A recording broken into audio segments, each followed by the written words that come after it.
Good morning friends.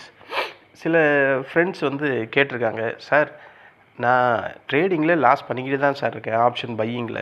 சரி, நம்ம ட்ரேடிங்கில் loss பண்ணிக்கிட்டே இருக்குமே, சரி கொஞ்ச நாள் வந்து ரெஸ்ட் எடுப்போம், மார்க்கெட்டை கற்றுப்போம், மார்க்கெட் எப்படி ட்ரேட் ஆகுது அப்படின்ற மாதிரிலாம் பார்ப்போம், மார்க்கெட்டில் என்ன மாதிரியான டைரெக்ஷன் மூவ் எப்படியெல்லாம் வருது அப்படின்ற மாதிரி பார்க்கலாம் அப்படின்ற மாதிரி வெயிட் பண்ணுறேன். 3 மாதம் கேப் எடுக்கிறேன் சார். 3 மாதம் கேப் எடுத்தாலும் என்னால் மார்க்கெட்டில் ஜெயிக்கவே முடியல. ஏன் சார் இந்த மாதிரி ஆகுது? நீங்கள் எக்ஸ்பீரியன்ஸ் ஆள், நீங்கள் ரெகுலராக ப்ராஃபிட்டும் பண்ணிகிட்ருக்கீங்க அப்படின்னு உங்கள் வீடியோவில் நான் ஒவ்வொரு நாளும் பார்த்துக்கிட்டு இருக்கேன். ஸோ உங்களால் கண்டிப்பாக அதுக்கான விளக்கம் சொல்ல முடியும் அப்படின்னு நான் நம்புகிறேன் அப்படின்னு ஒருத்தர் கேட்டிருக்கார். அதாவது 3 மாதம் காத்திருந்து கேப்பு விட்டு மறுபடியும் நான் ஆப்ஷன் பையிங் பண்ணாலும் தோற்றுக்கிட்டு தான் இருக்கேன் அப்படின்னு சொல்கிறாரு. அதுதான் அவர் சொல்ல வர்றது. நிறைய பேர் ஆப்ஷன் பையிங்கில் லாஸ் பண்ணுறாங்க, அது நம்ம பார்த்துக்கிட்டு இருக்கோம், ரிப்போர்ட்டும் அப்படி தான் இருக்குது. அதுக்கப்புறம் என்ன பண்ணுறாங்க? இப்போது ஸ்டார்டிங்கில் ஒருத்தர் வராரு, லாஸ் பண்ணிடுறாரு. அதுக்கப்புறம் அவர் என்ன பண்ணுவார்? இனி ட்ரேடிங்கே எனக்கு வேணாம்பா, மார்க்கெட்டு எனக்கு செட்டே ஆகாது, கொஞ்ச நாள் கேப் எடுத்துக்கிட்டு அதுக்கப்புறம் பார்க்கலாம் அப்படின்னு 2 மாதம் இல்லை 3 மாதம் மார்க்கெட்டை விட்டு விலகி போயிடுவாங்க. அதுக்கப்புறம் என்ன நடக்குது? யூடியூப் வீடியோ பார்ப்பாங்க, சில ஒர்க் ஸ்டேஷனில் போய் கோர்ஸை வாங்குவாங்க, சார்ட்டை அனலைஸ் கற்றுப்பாங்க, ஓப்பன் இன்ட்ரெஸ்ட் எப்படி ட்ரேட் ஆகுது அப்படின்றத அதையும் கற்றுப்பாங்க, ப்ரைஸ் ஆக்ஷன் எப்படி அப்படின்றதையும் கற்றுப்பாங்க. மறுபடியும் ஒரு நம்பிக்கையோட மார்க்கெட்டுக்குள்ளே வர்றாங்க. ஆனால் ஆச்சரியம் என்ன தெரியுமா? மறுபடியும் லாஸ். அப்போ கேள்வி என்ன? இந்த மார்க்கெட்டை ஜெயிக்கவே முடியாதா அப்படின்னு கேட்டால், அதுக்கு பல பேரோட ஆன்சர் முடியாது அப்படின்னு இருந்தாலும் சில பேரால் முடியும் அப்படின்னு சொல்லக்கூடிய ட்ரேடர்ஸும் இருக்க தான் செய்கிறாங்க. ஆனால் பெரும்பாலானவர்கள் சொல்லக்கூடியது ஜெயிக்க முடியாது. ஏன்? அதுக்கு என்ன காரணம்? அப்போ காரணம் என்னன்னா, இந்த இடத்துல காரணம் மார்க்கெட்டு இல்லை, அவங்களோட அந்த ட்ரேடரோட அப்ரோச் தான் இங்கே மெயின் காரணம் அப்படின்றது நம்ம இங்கே புரிஞ்சுக்கணும். அப்போ பிரச்சனை நாலேஜில் இருக்கா அப்படின்னு கேட்டால், பிரச்சனை நாலேஜிலலாம் இல்லை. இப்போ ஒரு ட்ரேடருக்கு ஆர்எஸ்ஐ நல்லா தெரியும், எம்ஏசிடி நல்லா தெரியும், சப்போர்ட் ரெசிஸ்டண்ட்டு நல்லா தெரியும், ஆப்ஷன் செயினை பற்றியும் தெரியும், க்ரீக்ஸ் கூட நல்லா தெரியும். ஆனால் அக்கௌண்ட் மட்டும் க்ரோ ஆக மாட்டுதே, ஏன்? அப்போ நாலேஜ் அவருக்கு இருக்குல்ல, அப்போ நாலேஜ் இங்கே ஒரு பிரச்சனையாகவே இல்லைல்ல. ஏன்னா ட்ரேடிங்கில் சக்ஸஸுக்கு 20% நாலேஜ் இருந்தால் மட்டுமே போதும். மீதமுள்ள 80% எந்த நாலேஜ் வேணும்னா சைக்காலஜி வேணும். நிறைய பேர் ஒர்க் ஸ்டேஷனில் போய் கோர்ஸ் வாங்குகிறாங்க, கால்ஸ் வாங்குகிறாங்க, எல்லாமே பண்ணுறாங்க. ஆனால் அவங்களோட மைண்ட் செட்டை மாற்றிக்கவே மாட்டாங்க. அதை தான் இங்கே ரிசல்ட்டு. நீங்கள் 3 மாதம் வெயிட் பண்ணி வந்தாலும், 6 மாதம் வெயிட் பண்ணி வந்தாலும், இல்லை கேப் விட்டு வந்தாலும் மறுபடியும் ரிசல்ட் என்னவா இருக்குது? Loss, loss, loss. இதே தான் இருக்குது. காரணம் இது தான். 80% அந்த சைக்காலஜியை நம்ம ஃபாலோ பண்ணுறதே இல்லை. நம்ம ஃபாலோ பண்ணுறது என்ன? கோர்ஸு படிக்கிறோம், புக்கை வாங்குகிறோம், கால்ஸு வாங்குகிறோம், எல்லாமே வாங்க தான் செய்கிறோமே கண்டி நம்ம சைக்காலஜி அங்கே யூஸ் பண்ணுறதே இல்லை. இப்போது ஒரு லாஸர் வந்து ஒரு ரெஸ்ட் எடுத்துட்டு மறுபடியும் மார்க்கெட்டுக்குள்ளே வராரு அப்படின்னா, அவர் மறுபடியும் இந்த பழக்க வழக்கங்கள்லாம் மாற்றினாலும் அவருடைய அந்த ட்ரேடிங் பழக்க வழக்கத்தை பழைய மாதிரியே தான் கொண்டு வராரு. அதாவது ஒரு மனுஷன் டயட் பண்ணிக்கிட்டு இருக்காருன்னு வச்சிங்களேன், வெயிட்டை குறைக்க முயற்சி பண்ணுறாரு, 1 மாதம் நல்ல டயட்டை ஃபாலோ பண்ணுறாரு, அதுக்கப்புறம் பழையபடியே ஜங்க் ஃபுட்டுக்கு திரும்பிடுறாரு, வெயிட்டு மறுபடியும் ஏறிடுது. அப்போ ட்ரேடிங்கும் அதே மாதிரி தான். நீங்கள் என்ன தான் வெளியே போய் கோர்ஸ் வாங்கினாலும், கால்ஸ் வாங்கினாலும், கால்ஸ் வாங்கிறது அது எப்படின்னு நமக்கு தெரியல, பட் கோர்ஸ் வாங்கிறது, ஒர்க் ஸ்டேஷனில் போய் படிக்கிறது, இந்த மாதிரி விஷயங்கள் எல்லாம் இந்த ஒரு மனுஷன் டயட் அப்படின்ற மெத்தடை தான் ஃபாலோ பண்ணுற மாதிரி தான் இருக்கும் அப்படின்ற மாதிரி தோணுது எனக்கு. ஏன்னா நீங்கள் மறுபடியும் என்ன தான் கோர்ஸ் வாங்கினாலும், என்ன தான் படித்தாலும், என்ன தான் கற்றுக்கிட்டாலும், உங்களோட அந்த சைக்காலஜி, உங்களோட அந்த எமோஷன்ஸ் அது மாறலைன்னா உங்களோட ரிசல்ட் என்னவா இருக்கும்? லாஸாக தான் இருக்கும்.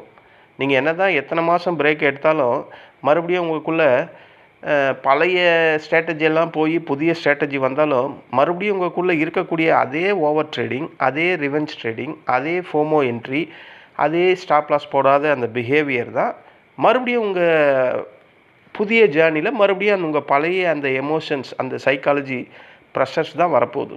அப்போ ரிசல்ட் மட்டும் எப்படி மாறும் நீங்கள் நம்புகிறீங்க? அப்போது மாற்றிக்க வேண்டியது என்னது? கோர்ஸோ ஸ்ட்ராட்டஜியோ கிடையாது, உங்கள் மைண்ட் செட்டு அப்படின்றத நீங்கள் புரிஞ்சுக்கணும். மார்க்கெட்டை வெல்ல ரொம்ப பேர் வராங்க, மார்க்கெட்டை என்னால் வெல்ல முடியாதா அப்படின்னு ரொம்ப பேர் சொல்லுவாங்க. மார்க்கெட்டை வெல்ல யாராலையுமே முடியாது. இந்த கொஸ்டினே இங்கே தப்பு தான். மார்க்கெட்டை யாராலையுமே ஜெயிக்க முடியாது. மார்க்கெட்டை எல்லாரும் ஃபாலோ பண்ணுறதுக்கு முடியும். நம்ம மார்க்கெட்டை போய் ஜெயிச்சு என்ன பண்ண போகிறோம்? மார்க்கெட்டை ஜெயிக்கிறதுக்கு நம்மளால் முடியாதுன்னு நல்லா தெரிஞ்சும் ஜெயிக்க தான் நான் வரேன் அப்படின்னு நினச்சா அது உங்களை மொட்டடிச்சு தான் விட்டுரும். அப்போது மார்க்கெட்டை நான் ஜெயிக்க வரல, மார்க்கெட்டை ஃபாலோ பண்ண தான் வரேன் அப்படின்ற மாதிரி புரிஞ்சுக்கணும். மார்க்கெட் எப்படி போதோ அது மாதிரியே நான் ட்ரேட் பண்ண போகிறேன் அப்படின்ற மாதிரி புரிஞ்சுக்கணும். பல ட்ரேடர்ஸ் நினைக்கிறது என்னென்னா, நான் மார்க்கெட்டை கண்டிப்பாக பெரிய லெவலில் ஜெயிச்சு வெளியே வந்துடுவேன், நான் மார்க்கெட்டை பெரிய லெவலில் ப்ரிடிக்ட் பண்ணுவேன் அப்படின்ற மாதிரி நினைக்கிறாங்க. ஆனால் ப்ரொஃபஷ்னல் ட்ரேடர்ஸ் என்ன நினைக்கிறாங்கன்னா, மார்க்கெட்டு என்ன வழி காட்டுதோ அந்த வழியை நான் ஃபாலோ பண்ணுறேன். வித்தியாசம் புரியுதுங்களா? இப்போ ஒரு ப்ரொஃபஷ்னல் ட்ரேடர்ஸ் மார்க்கெட்டு பிஹேவியர் எப்படி இருக்கோ அதுக்கு ஏற்ற மாதிரி நான் ட்ரேட் பண்ணுறேன். இது ப்ரொஃபஷ்னல். நான் மார்க்கெட்டை ப்ரிடிக்ஷன் நான் என்ன பண்ணுறனோ அதுக்கேற்ற மாதிரி நான் ட்ரேட் பண்ணுவேன் அப்படின்னு நினைக்கிறவங்க பிகினர்ஸ். எக்ஸ்பீரியன்ஸ் சில பேரும் அப்படி தான் இருக்கிறாங்க. அதாவது அது எப்படி சொல்கிறதுனா, ஸ்டாப் லாஸ் அவங்க போட்டு வச்சுருப்பாங்க. அந்த ஸ்டாப் லாஸ் கிட்ட வரும்போது சில பேர் அந்த ஸ்டாப் லாஸை ரிமூவ் பண்ணிட்டு, இல்லை 2 நாளைக்கு முன்னாடி மார்க்கெட் நல்லா கீழே வந்துட்டு அதுக்கப்புறம் சடார்னு மேலே ஏறி போச்சு அப்படின்ற மாதிரி ஒரு திங்கிங்கில் போயிடுவாங்க. அப்போது இங்கே ப்ரொஃபஷ்னல் ட்ரேடர்ஸ் பண்ணுறது என்ன? மார்க்கெட் என்ன காட்டுதோ அதை நான் ஃபாலோ பண்ணுறேன். அந்த மைண்ட் செட்டு தான் கொண்டு வரணும் ஒவ்வொரு ட்ரேடரும் அப்படின்னு சொல்கிறேன். வின்னிங் ரேட்டை பல பேர் தேடிக்கிட்டே இருக்காங்க. 90% ட்ரேடர்ஸ் அவங்களோட கனவு வின்னிங் ரேட்டு இன்க்ரீஸ் பண்ணணும் அப்படின்றது தான். 90% அக்யூரசி வேணும் அப்படின்றது தான். இந்த 90%, இந்த 100%, இந்த அக்யூரசி, இது எல்லாமே அப்படின்னு சொல்கிறது சினிமா டைலாக் தான். சினிமாவில் தான் எல்லாமே பண்ண முடியும். ஒரு நிஜத்தில் பண்ண முடியாத பல விஷயங்கள் சினிமாவில் 2-3 நிமிஷத்துலேயே பண்ணிடலாம். ஏன்னா அது சினிமா.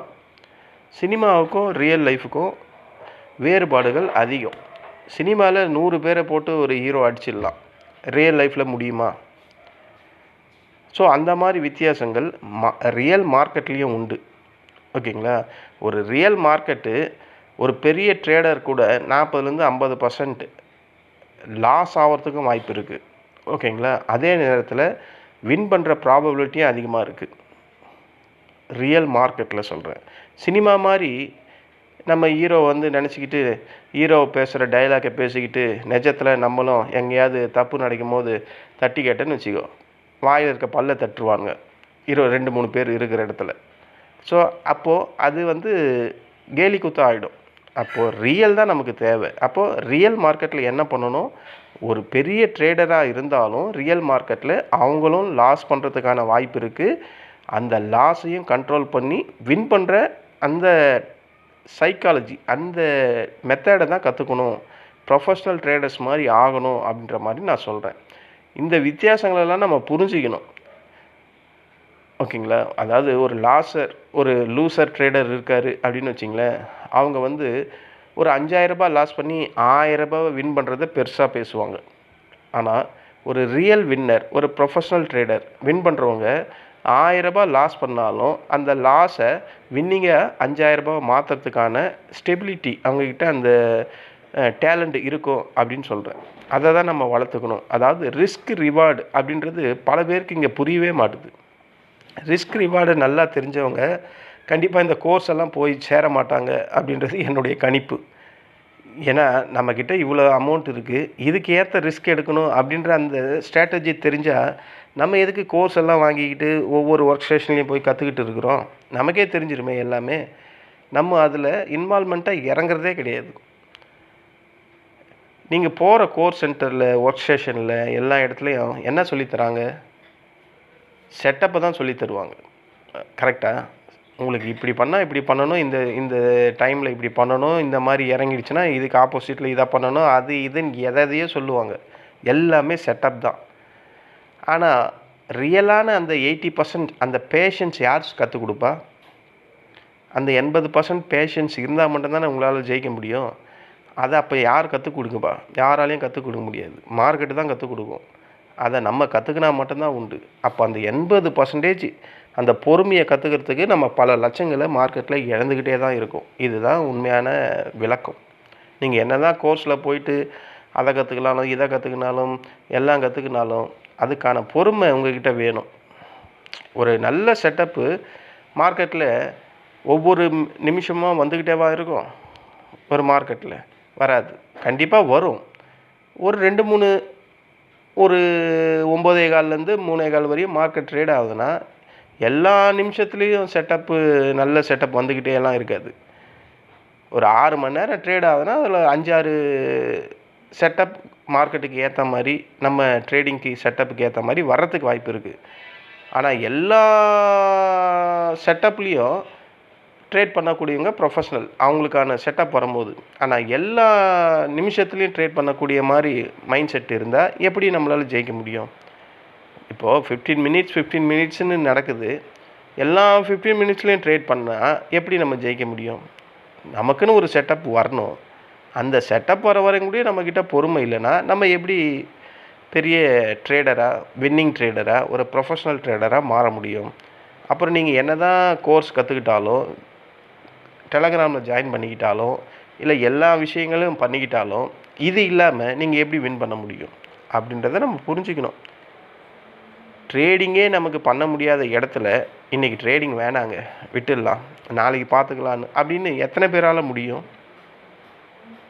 பல பேரால் முடியவே முடியாது. ஏன்னா மார்க்கெட்டில் ஆப்பர்ச்சுனிட்டியே நமக்கு கிடைக்கலனாலும் எங்கேயாவது ஒரு இடத்துல போய் ட்ரேட் பண்ணி லாஸ் பண்ணுறது தான் நமக்கு பொழப்பு. அப்போ இந்த மாதிரியெல்லாம் பண்ணால் மார்க்கெட்டில் நம்ம அக்கௌண்ட் என்ன ஆகும்? கரைய தான் செய்யும். பல ப்ராஃபிட்டபிள் ட்ரேடர்ஸ் அவங்களோட சீக்ரெட் என்னன்னு கேட்டால், அவங்க ரொம்ப நேரத்தில் ட்ரேடே பண்ணவே மாட்டாங்க. அந்த ஆப்பர்ச்சுனிட்டிக்காக வெயிட் பண்ணிக்கிட்டே இருப்பாங்க. அன்றைக்கான அவங்களுக்கான ஆப்பர்ச்சுனிட்டி வரலைன்னா அவங்க ட்ரேடே பண்ண மாட்டாங்க. அப்படி தான் இருக்கணும்னு நான் சொல்கிறேன். பல ஆப்ஷன் பையர்களுக்கு இந்த கணக்கு சரியாக புரியறதே கிடையாது.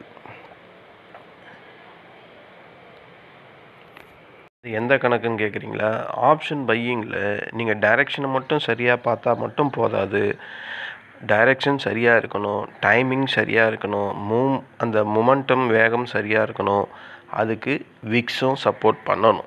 ஸோ இந்த கணக்கை புரிஞ்சவங்க தான் மார்க்கெட்டில் ஜெயிக்கவே முடியுது.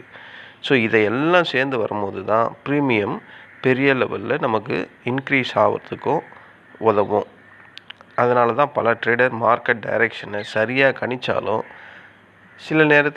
பல நேரத்தில் ப்ராஃபிட் வராமல் போகிறதுக்கு காரணம் இந்த டைரெக்ஷன் தப்பாக இருக்கும், டைமிங் தப்பாக இருக்கும், மூமெண்ட்டு வேகமே இல்லாத இடத்துல ட்ரேட் பண்ணுறது, விக்ஸு மிக குறைவாக இருக்கிற நேரத்தில் ட்ரேட் பண்ணுறது, இதெல்லாம் பண்ணால் பெரிய லெவலில் ப்ராஃபிட் பண்ணவே முடியாது. அதனால தான் ஆப்ஷன் பையிங் அப்படின்றது ஒரு டைரெக்ஷன் பெட்டு அப்படின்ற மாதிரிலாம் கிடையாது. இந்த 4மே வேலை செய்யணும். ரொம்ப பேர் லாஸை அக்செப்ட் பண்ணிக்கவே மாட்டாங்க. ப்ரொஃபஷ்னல் ட்ரேடர்ஸ்க்கு லாஸ் என்பது ஒரு பிஸ்னஸ் எக்ஸ்பென்ஸ் அப்படின்ற மாதிரி நினைப்பாங்க. ஒரு பிகினர் ட்ரேடருக்கு லாஸ் என்பது ஈகோ ப்ராப்ளம் மாதிரி அது க்ரியேட் ஆகிடும்.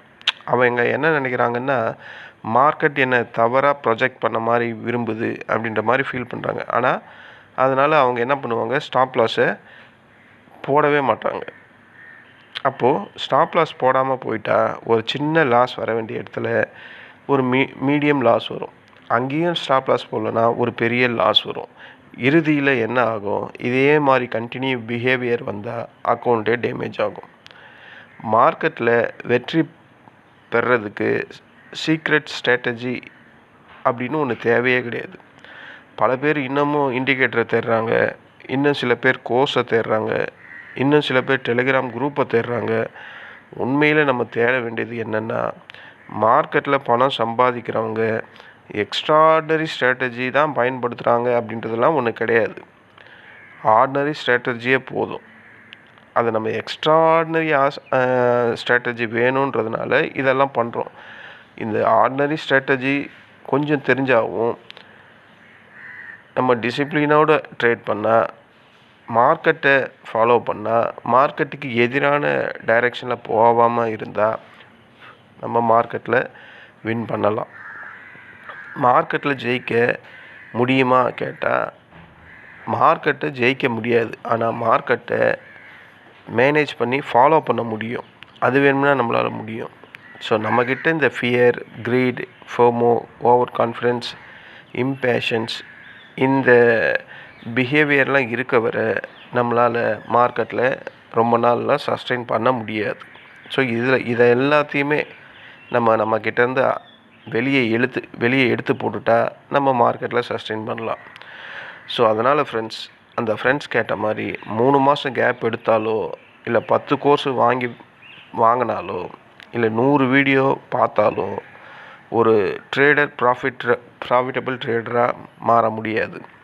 அவன் மாற வேண்டியது ஸ்ட்ராட்டஜிலாம் கிடையாது, அவனுடைய மைண்ட் செட்டு. நீங்கள் மார்க்கெட்டுக்கு எதிராக ட்ரேட் பண்ணாதீங்க,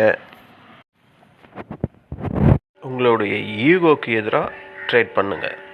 அதாவது உங்கள் ஈகோ எதிராக ட்ரேட் பண்ணுங்கன்னா, நான் ஃபஸ்ட்டு சொன்னேனே, அந்த fear, greet, FM, over confidence, impatiens இதுக்கு எதிராக ட்ரேட் பண்ணுங்கள்.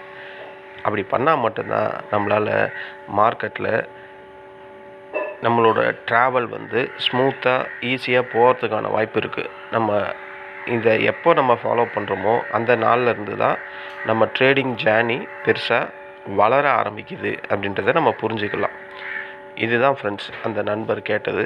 என்னால் லாஸ் பண்ணிக்கிட்டே இருக்கேன். அந்த லாஸை அவாய்ட் பண்ணிவிட்டு ஒரு 3 மாதம் ரெஸ்ட் எடுத்தாலும், புதுசாக போய் கோர்ஸை கற்றுக்கிட்டாலும் என்னால் மறுபடியும் லாஸஸ் தான் வருதுன்னா நம்மளோட மைண்ட் செட்டு தான் காரணம், நம்ம சைக்காலஜி தான் காரணம்.